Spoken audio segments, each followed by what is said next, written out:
Hello viewers. তো আজকে আমার ভিডিওটা হতে চলেছে চকলেট মেল্টের ব্যাপারে। এক্ষেত্রে সমস্ত বেকারসদের কিছু না কিছু একটা কোয়েশ্চেন রয়েই যায়। সেই সমস্ত কোয়েশ্চেনের অ্যান্সার দেবো আজকে আমি আমার ভিডিওতে। তো চলো শুরু করা যাক। তো আমি প্রথমেই একটা ছোট্ট বাটিতে গরম জল বসিয়ে নিয়েছি। তারপর আমি নিয়ে নিয়েছি 100 গ্রাম ডার্ক চকলেট কম্পাউন্ড। তারপর আমি চকলেটটা ডবল বয়েল করে নিচ্ছি।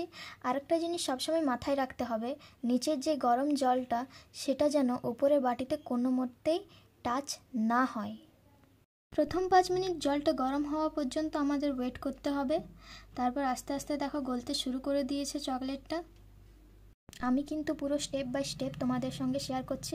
আশা করি তোমাদের বুঝতে কোনো অসুবিধা হবে না। যদি কোনো প্রবলেম থাকে তো অবশ্যই আমাকে কমেন্ট করো, আমি নিশ্চয়ই তোমাদের কোয়েশ্চেনের অ্যান্সার দিয়ে দেবো। দেখো কতটা মেল্ট হয়ে গেছে। এখন এটা পুরো পারফেক্ট টেক্সচারে চলে এসছে। এটা তোমরা যে কোনো মোল্ডে ঢেলে চকলেট তৈরি করে নিতে পারবে।